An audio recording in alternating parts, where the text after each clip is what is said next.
صلی علی محمد وعلی آلہ وصحبہ وسلم۔ بسم اللہ الرحمن الرحیم۔ اللہ تبارک و تعالیٰ کے پاکیزہ ترین نام سے آغاز کرتے ہیں جو بہت مہربان نہایت رحم والا ہے۔ الحمدللہ درس بخاری کا سلسلہ 1461 نمبر حدیث پاک تک پہنچا ہے، اور ہم تقریباً 2 پروگرامز میں اس حدیث پاک پہ تبصرہ کر چکے ہیں، اور یہ اس کا تیسرا پروگرام ہے۔ حضرت انس بن مالک رضی اللہ تعالی عنہ اس کے راوی ہیں، اور وہ اس حدیث میں حضرت ابو طلحہ رضی اللہ تعالی عنہ کے ایک بہترین خدمت دین کے جذبے کو بیان کر رہے ہیں۔ اللہ کی محبت، اللہ کا عشق، اللہ سے پیار، اور اس کے مقابلے میں مال کی محبت کی کمی، اس کو ظاہر کیا جا رہا ہے، اور جذبہ اپنے دین کے لیے، اللہ کی رضا کی حاصل کرنے کے لیے، اپنی آخرت سے محبت، یہ سب چیزیں اس حدیث سے ظاہر ہو رہی ہیں۔ تو حضرت انس بن مالک رضی اللہ تعالیٰ عنہ کہتے ہیں کہ حضرت ابو طلحہ کے پاس بہت سے باغات تھے، اور اس سلسلے میں وہ دوسروں سے ممتاز تھے، اور ایک ان کا بیروحا کا باغ تھا جس میں میٹھے پانی کا چشمہ تھا، کھجور کا باغ تھا، اور مسجد نبوی کے قریب تھا، چنانچہ رحمت کونین صلی اللہ علیہ وسلم اکثر وہاں تشریف لے جاتے اور وہاں کا پانی پیتے۔ پھر جب یہ آیت نازل ہوئی کہ تم اس وقت تک بھلائی کو نہیں پہنچ سکتے جب تک اللہ تعالیٰ کے راہ میں وہ چیز نہ دو جو تمہیں پسندیدہ ہے، محبوب ہے، تو حضرت ابو طلحہ آئے اور عرض کیا رسول اللہ صلی اللہ علیہ وسلم، اللہ تعالیٰ نے یہ آیت نازل فرمائی ہے، اور میرے نزدیک بیروحا سے زیادہ کوئی چیز محبوب نہیں ہے، یعنی مالی اعتبار سے، تو میں آپ کو گواہ بناتا ہوں، یہ میں آپ کے حوالے کرتا ہوں، اللہ تعالیٰ جیسے آپ کو فرمائے ویسے آپ اس کو خرچ کریں۔ میرے آقا صلی اللہ علیہ وسلم نے فرمایا کہ یہ بہت ہی نفع بخش مال ہے، بڑا نفع بخش مال ہے، یہ بہت اچھا تھا، اور اس اعتبار سے کہ دنیاوی نفع بھی ہے، اور یوں کہ بڑا نفع بخش مال ہے تمہارے لیے کہ اس سے تم نے آخرت کی بہت ساری چیزیں خرید لی ہیں، تمہارے لیے بڑا نفع بخش ہے۔ دونوں پہلو ہو سکتے ہیں، لیکن سرکار نے اس کو اپنے لیے بھی نہیں رکھا، بلکہ فرمایا کہ میں تمہیں یہ مشورہ دیتا ہوں، میں نے تمہاری بات سن لی ہے، ٹھیک ہے، تمہارا جذبہ ہے کہ اللہ اس کے رسول کو دیا جائے، میں نے آپ کی بات سن لی، اور میں آپ کو یہ مشورہ دیتا ہوں کہ آپ یہ باغ اپنے رشتہ داروں کے حوالے کر دیں۔ تو آپ نے پھر اپنے کچھ رشتہ داروں اور اپنے چچا زاد بھائیوں میں اس کو تقسیم کر دیا۔ تو یہ حدیث پاک ہم 2 دفعہ ذکر کر چکے ہیں، 2 پروگرامز میں اس پہ تبصرہ بھی کیا ہے، اور آخری بس اس میں یہی بات ہے کہ ایک تو اگر کوئی بزرگ کسی کے پاس جاتا ہے، کسی مرید کے پاس، کوئی عالم ہے، اپنے کسی عقیدت مند کے گھر جا کر کچھ کھاتے پیتے ہیں، تو اس پر طنز نہ کریں کہ یار یہ دیکھو، یہ تو کھانے کے لیے، پیر لوگ تو ہوتے ہی کھانے کے لیے ہیں، یہ دیکھو علماء کھانے کے لیے آ جاتے ہیں، جب آتے ہیں کچھ کھا کے چلے جاتے ہیں۔ خدا کا خوف کرو یار، اگر کوئی واقعی اللہ تعالیٰ کے نیک بندے ہیں، پرہیزگار ہیں، اگر واقعی وہ صاحب علم ہیں، تو ان کو کھلانا پلانے میں آپ کا کوئی احسان، کوئی کمال نہیں ہے۔ ہاں، وہ اپنی عاجزی کے ساتھ آپ کے اس احسان کو مان لیں، احسان کہیں تو ایک الگ بات ہے، ورنہ حقیقتاً آپ کا نہیں، ان کا احسان ہے کہ وہ آپ کے پاس آ کر کچھ کھا لیں، آپ کو میزبانی کا شرف عطا کریں، کیونکہ ایسے نیک لوگوں کا تو ایک لمحہ ہمارے گھر کے اندر بیٹھ جانا، یہ ہزار رحمتیں اور برکتیں نازل کرنے کا سبب ہوتا ہے۔ وجہ یہ ہے کہ وہ متقی ہیں، پرہیزگار ہیں، جو اور لگاتار استقامت سے نیک عمل کرنے والے ہیں۔ ایسے لوگوں کے اطراف میں فرشتوں کی جماعتیں ہوتی ہیں، آپ کو پتہ ہے، ان سے مانوس ہوتے ہیں، ان کا آنا گویا کہ رحمتوں کا آپ کی طرف آنا ہے۔ آپ کئی مہینوں تک نوافل پڑھ لیں، شاید آپ کو اتنی برکات حاصل نہیں ہوں گی، کیونکہ وہ آپ اپنی کم علمی کے ساتھ، خوش و خضوع کی کمی کے ساتھ پڑھ رہے ہیں، قلبی کوفت کے ساتھ پڑھ رہے ہیں، خالی رسم ادا کر رہے ہیں، بے لذت سی عبادت ہے، مزہ نہیں آ رہا، لیکن بس ہاں بھی پڑھنی ہے، اتنی نوافل کر رہے ہیں، تو اتنی رحمتیں حاصل نہیں ہوتی۔ لیکن جب ایسے بزرگ ہمارے گھروں میں آتے ہیں، ان کے ساتھ ایسی رحمتیں، برکتیں آتی ہیں کہ وہ ہمارے سینکڑوں مسائل کے حل کا سبب بن جاتی ہیں۔ وہ دعا نہ بھی کریں، نہ آ کے خالی بیٹھ کے چلے جائیں، تب بھی یقین کریں گھر میں بڑی برکت ہوگی۔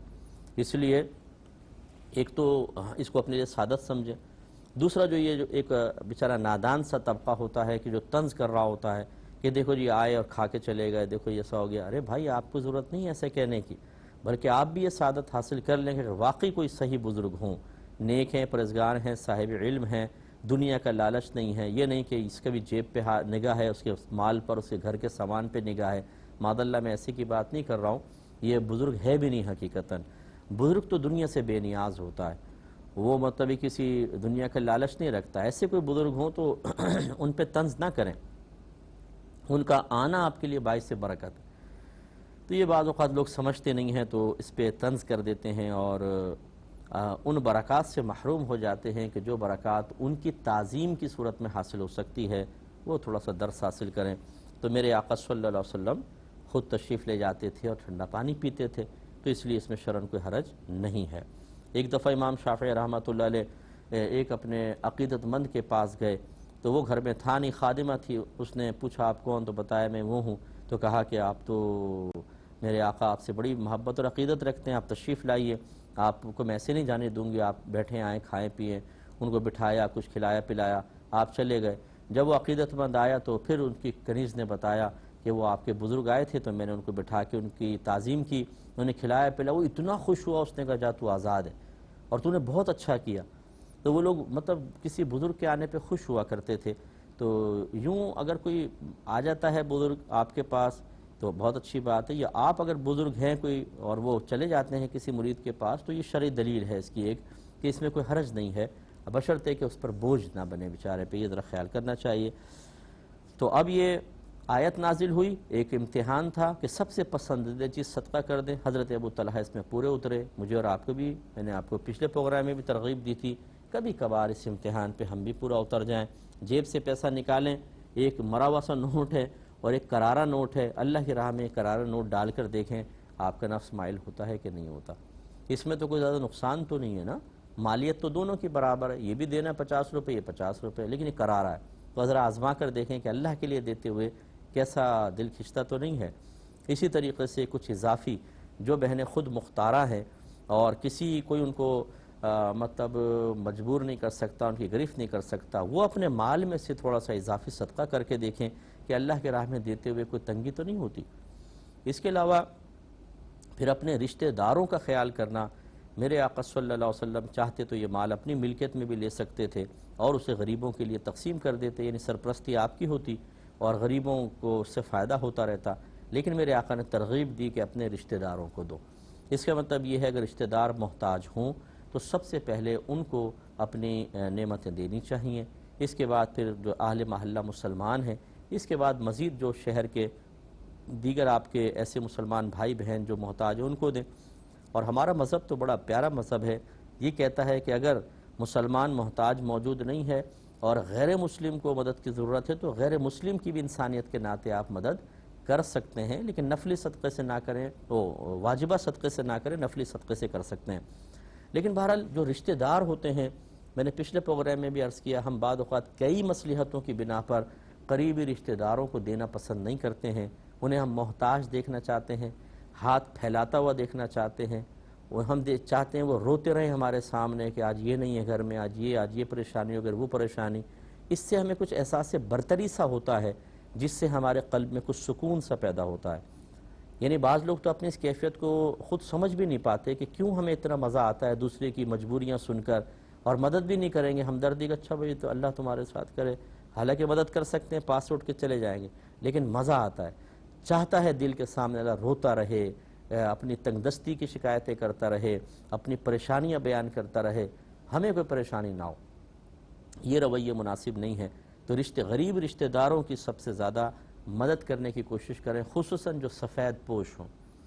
یہ بھی میں آپ کو بار بار کہتا ہوں, ایک غریب رشتہ دار وہ ہوتا ہے جو آ کے ہاتھ پھیلا دیتا ہے, ایک وہ ہے جو اپنی عزت بچا کر رکھتا ہے. وہ آپ کے سامنے دست سوال دراز نہیں کرتا, لیکن آپ جانتے ہیں کہ پریشانی میں ان کا گزارا ہوتا ہے, مہینے کے آخر میں ہاتھ بہت تنگ ہو جاتا ہے, بچوں کی فیسز, بجلی کے بل, گیس کے بل دیتے ہوئے, سیوریج کے بل آ رہے ہیں, بہت ہی مشکل ہو جاتی ہے, ان کو زندگی گزارنا بہت مشکل ہو جاتا ہے, مینج کرنا بہت پریشانی کا شکار کروا دیتا ہے, کپڑے نہیں بنتے, عید بقرعید آتی ہے تو اور زیادہ آزمائش پر آ جاتے ہیں. ایسے لوگوں کی مدد کرنا بہت ہی بہتر ہے, بہت ہی اچھا ہے. اس طرح کی عزت نفس بھی ان کی بالکل مجروح نہ ہو, عزت کے ساتھ ان کی مدد کریں. یہی میرے آقا صلی اللہ علیہ وسلم کی تعلیم ہے.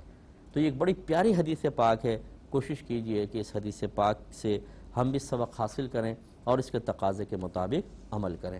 اگلی حدیث پر آتے ہیں. 1400 62 نمبر حدیث پاک حضرت ابو سعید خدری رضی اللہ تعالی عنہ بیان کرتے ہیں کہ رسول اللہ صلی اللہ علیہ وسلم عید الاضحیٰ یا عید الفطر میں عید گاہ کی طرف گئے. ابھی آپ کو خود یاد نہیں، لیکن پچھلی روایتوں سے ثابت ہے کہ یہ عید الفطر تھی، اور بعض میں عید الاضحیٰ کی بھی تصریح ہے. تو عید الاضحیٰ یا عید الفطر میں عید گاہ کی طرف گئے، پھر واپس آئے تو لوگوں کو واعظ کیا اور ان کو صدقہ کرنے کا حکم دیا. پس فرمایا اے لوگو صدقہ کرو. پھر آپ خواتین کے پاس سے گزرے تو آپ نے فرمایا اے عورتوں کی جماعت صدقہ کیا کرو، کیونکہ میں نے تم میں سے اکثر کو دوزخ والیاں پایا ہے، یعنی دوزخی پایا ہے. انہوں نے عرض کیا رسول اللہ صلی اللہ علیہ وسلم کس وجہ سے؟ یعنی ہم سے مراد وہ صحابیہ نہیں تھیں، مراد ہے کہ عورتیں جو قیامت تک آئیں گی ان میں سے اکثر عورتوں کو میں نے جہنم میں دیکھا ہے. کیونکہ صحابیات تو معاذ اللہ جہنم میں نہیں جائیں گی نا، لیکن اللہ تعالیٰ ان پہ اپنی خصوصی رحمت برکت نازل فرمائے کہ انہوں نے قیامت تک کی عورتوں مسلمان بہنوں کی گویا کہ نمائندگی کرتے ہوئے کویسچن کر لیا یا رسول اللہ صلی اللہ علیہ وسلم کس وجہ سے؟ تو آپ نے ارشاد فرمایا کہ تم لعنت بہت کرتی ہو اور اپنے خاوند کی نافرمانی کرتی ہو. میں نے عقل اور دین کی کمی والی تم میں سے کوئی ایسی عورت نہیں دیکھی جو سمجھدار مرد کی عقل کو ضائع کرنے والی ہو. یعنی ویسے تو تم ناقصات العقل ناقصات الدین ہو، یعنی اللہ نے تمہاری عقل کو کم رکھا. اس پہ میں تبصرہ کروں گا انشاءاللہ، پہلے بھی کیا ہوا ہے، پھر ایک دفعہ کر دیں گے. اور تم دین کے معاملے میں بھی تھوڑا سا نقص رکھتی ہو، لیکن اس کے باوجود مردوں کی عقل پر غالب آ جاتی ہو. پھر فرمایا اے عورتوں کی جماعت تم اس کا خیال کرو. پھر میرے آقا صلی اللہ علیہ وسلم واپس چلے گئے. جب آپ گھر پہنچے تو حضرت ابن مسعود رضی اللہ تعالی عنہ کی زوجہ بی بی زینب سرکار کے پاس آئیں اور وہ آپ سے اجازت طلب کر رہی تھیں. یعنی میں آ کے ایک مسئلہ معلوم کرنا چاہتی ہوں، اس کی اجازت چاہ رہی تھی. تو عرض کیا گیا یا رسول اللہ صلی اللہ علیہ وسلم یہ زینب ہیں، یعنی آپ کی کسی زوجہ محترمہ نے تعارف کروایا. تو سرکار نے دریافت فرمایا کون سی زینب ہے؟ یعنی اب سرکار تو دیکھتے تو نہیں تھے نا، سرکار مطلب پردے میں رہ کر وہ تو حاضر ہوئی ہیں، سرکار بات کر رہے ہیں. تو یہ کون سی زینب ہیں؟ تو بتایا گیا یہ حضرت ابن مسعود رضی اللہ تعالی عنہ کی زوجہ ہیں. تو سرکار صلی اللہ علیہ وسلم نے فرمایا ہاں ان کو اجازت دے دو. پس ان کو اجازت دی گئی. انہوں نے عرض کیا رسول اللہ صلی اللہ علیہ وسلم آپ نے آج صدقہ کرنے کا حکم فرمایا تھا اور میرے پاس کچھ زیورات ہیں، پس میں نے ان کو صدقہ کرنے کا ارادہ کیا. تو میرے شوہر ابن مسعود کا یہ خیال ہے کہ میں جن پر ان زیورات کو صدقہ کروں ان میں وہ اور ان کی اولاد زیادہ مستحق ہیں. تو نبی کریم صلی اللہ علیہ وسلم نے فرمایا کہ ابن مسعود نے سچ کہا، تمہارا خاوند اور اس کے اولاد ان میں زیادہ مستحق ہیں جن پر تم صدقہ کرو گی. تو اب یہ حدیث ذرا غور سے اس کی تشریح سماعت فرمائیں. نبی کریم صلی اللہ علیہ وسلم عید الاضحیٰ میں بھی اور عید الفطر میں نماز پڑھاتے، اس کے بعد 2 خطبے دیا کرتے تھے. جیسے آج کل ہم عربک میں پڑھتے ہیں تو پبلک کو سمجھ میں نہیں آ رہے ہوتے، لیکن اس زمانے میں وہ 2 خطبے اصل میں 2 تقریریں ہوا کرتی تھیں. اصلاحی بیان ہوتا تھا، اس میں سرکار بیان فرماتے. تو اسی طریقے سے سرکار نے اصلاحی بیان فرمایا، اس میں صحابہ کرام کو ترغیب دی کہ وہ صدقہ کریں. پھر آپ عورتوں کی طرف آ گئے. عورتیں کیونکہ کثیر ہوتی تھیں تو بعض اوقات آواز آخر تک نہیں پہنچتی تھی، جیسے کہ دوسری روایات میں ہے کہ سرکار نے گمان کیا کہ عورتوں تک صحیح طریقے سے آواز نہیں پہنچ پائی ہے، تو آپ اس طرف تشریف لائے اور خاص عورتوں کو مخاطب کر کے فرمایا کہ اے عورتوں کی جماعت صدقہ کیا کرو، کیونکہ میں نے تم میں سے اکثر کو دوزخی دیکھا ہے. یعنی عورتوں کے کثیر گروہ دوزخ میں دیکھے ہیں. اس کا مطلب یہ ہوا کہ یہ نص قطعی ہے، نص صریح ہے اس بات میں کہ صدقے سے انسان جہنم سے نجات پا سکتا ہے. لیکن اس کا مطلب یہ نہیں ہے کہ وہ سالی صدقہ کرتے رہیں، نہ نماز پڑھے، نہ روزہ، نہ حج، نہ زکوٰۃ. مراد یہ ہے کہ انسان بعد اوقات تمام تر عبادات پوری کر رہا ہوتا ہے، لیکن پھر اس سے کوئی ایسی کوتاہی بھی ہو رہی ہوتی ہے کہ ان عبادات سے جنت کے بجائے بعض اوقات اس گناہ کی وجہ سے جہنم کی طرف انسان چلا جاتا ہے. تو اسے چاہیے صدقہ بھی کرتا رہے، اس کی برکت سے اللہ تعالیٰ اس کو جہنم سے بچائے گا. لیکن اس کا مطلب بھی یہ نہیں ہے کہ صدقہ کرو اور گناہ کرو. مراد یہ ہے کہ صدقے سے اللہ تعالیٰ یہ برکت بعض اوقات عطا فرماتا ہے کہ انسان کو گناہ سے ہی پھیر دیتا ہے، وہ توبہ کر لیتا ہے، گناہ سے ہٹ جاتا ہے. اور بعض اوقات ہمیں پتہ نہیں چلتا کہ یار ہم توبہ کر کے کیسے گناہ سے ہٹ گئے، لیکن اللہ بہتر جانتا ہے۔ یہ ہو سکتا ہے آپ نے کسی وقت کو صدقہ کیا ہو اور اللہ نے اس کے ظاہری اس کو ذریعہ بناتے ہوئے ظاہری طور پر، ویسے تو اللہ کے کرم سے ہوتا ہے، حقیقت تو یہی ہے، لیکن ظاہری اعتبار سے وسیلہ بن گیا ہو اور اللہ تعالیٰ نے آپ کو اس گناہ سے نجات دے دی ہو، اس لیے ذرا اس پہ توجہ رکھنی چاہیے۔ تو سرکار نے فرمایا کہ میں نے تم میں سے اکثر کو دوزخی دیکھا ہے تو صدقہ کیا کرو۔ عورتوں نے وجہ پوچھی، رسول اللہ کس وجہ سے ہم دوزخی ہوں گے؟ تو یعنی ہم سے مراد، پہلے میں نے وضاحت کی، مراد عام عورتیں ہیں، صحابیات نہیں، لیکن چونکہ وہ ہم جنس تو ہیں نا، بھئی تم عورتوں میں سے بہت ساری تمہاری جو نسلیں آئیں گی یا اور جو دیگر قیامت تک عورتیں آئیں گی جہنم میں جائیں گی، تو ہم جنس تھیں، پریشان ہوئیں کہ بھئی عورتوں میں ایسی کون سی چیز ہے کہ جو انہیں اکثر جہنم کی طرف لے کر جائے گی۔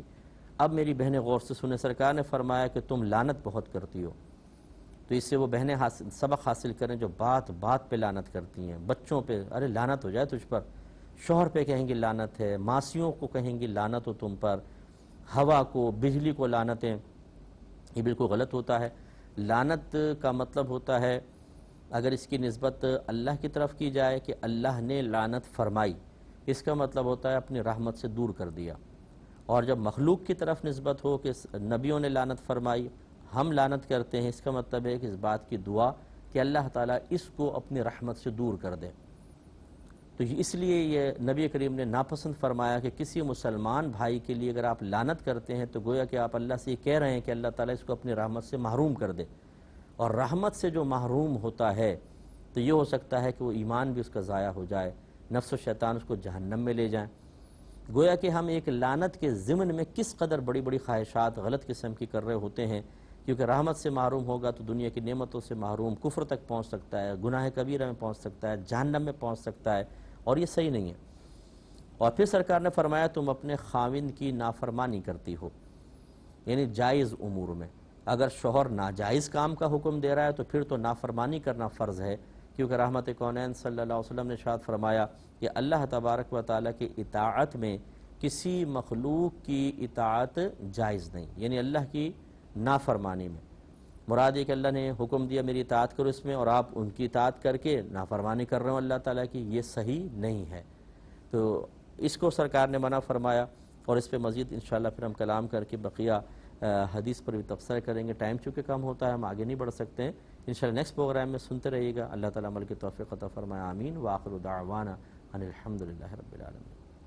اللہم صلی علی محمد وعلی آلہ وصحبہ